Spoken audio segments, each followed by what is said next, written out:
Welcome to the fourth sexual skill of level 3.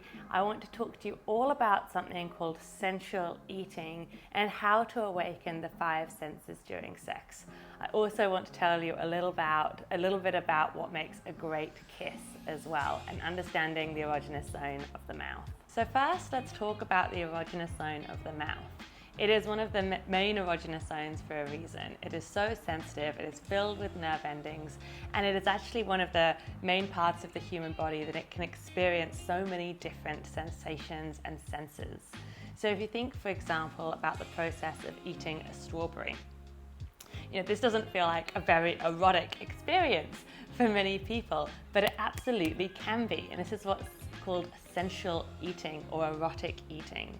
So just the smell of the strawberry starts to get your mouth watering. And then the texture of the skin is cool to touch and is slightly bumped and is evocative of what you're about to taste. And then as you bite into it, you start getting those juices and that sort of sensation in the mouth, plus with the taste of the sharpness and the sweetness contrasting each other. And then like the swallow. So the whole experience really awakens a lot of the senses in the body.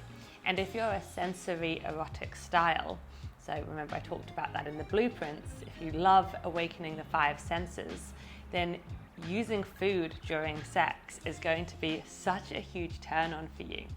And actually food and sex go together so well. If you're a slight hedonist and you love luxury, eating an amazing chocolate or drinking a wonderful red wine as you masturbate or as you self-pleasure was a bit of a theme in 2023, this comparing of luxury foods with self-pleasure for the ultimate decadent pleasure experience.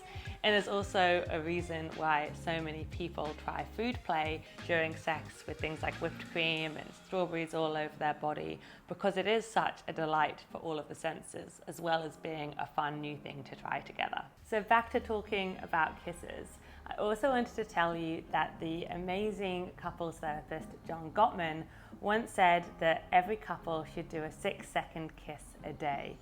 And the theory behind this was the more little moments of intimacy and connection and touch that we bring into our relationship, the more likely that we're going to have a deeper sense of connection and trust and passion throughout a life together. And to separate out something like a long, beautiful kiss from sex so that we can enjoy little moments of sexual intimacy and close connection every single day without it being associated with initiating.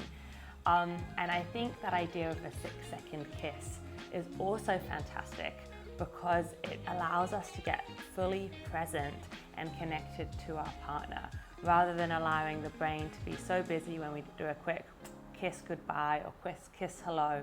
That 6 seconds gives us enough time to actually fall into the kiss, to actually feel it, and to actually still that busy brain of ours and to actually connect with our partner. And this is about using that kiss almost as a moment of sexy mindfulness. How do I come back to my partner through this kiss? On the worksheet for this game, I give a few more of my top tips for giving an incredible kiss, but I'll give you a couple of them now as well.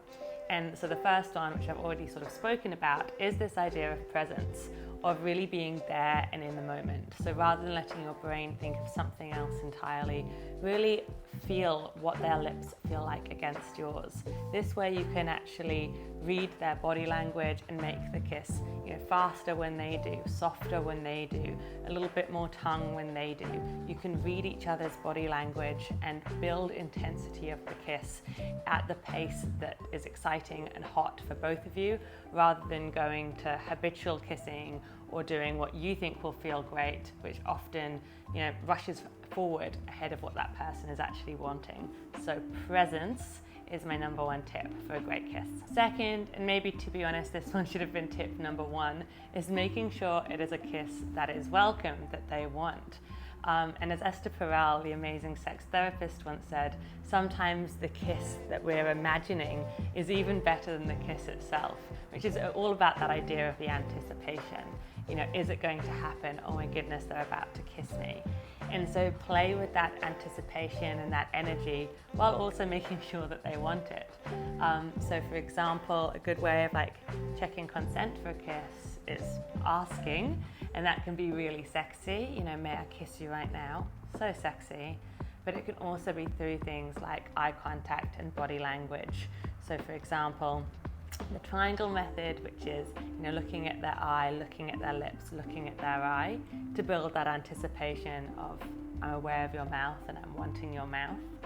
And also through things like leaning forward and sort of putting your hand behind their head and touch in other ways to build anticipation and desire for that kiss. My next tip is to allow the kiss to build in intensity in your own pace.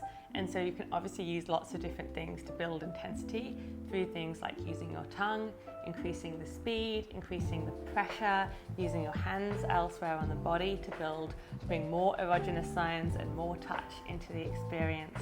So not just rushing straight for all of that, but taking your time and allowing that kiss to build with both of you, reading each other's body language. Which brings me to my final tip, which is what you do with these, your hands. If you have a certain sexual script that you follow, you always put your hand behind their head or on their hips or on the small of their back. That's fine, but variety is the spice of life, so change it up. What would it feel like to run a hand down their spine, for example, or to tuck their hair behind their ear, or to run fingernails across their back softly? You know, really think about variety with your hands to change the experience of the kiss. Enjoy whiskey kisses, because this is obviously a very different way of giving a kiss through the sensation of a liquid being passed and kissed through your mouth. And again, as I said, it can be so much more erotic than you think it is. So go and enjoy and let me know what you think.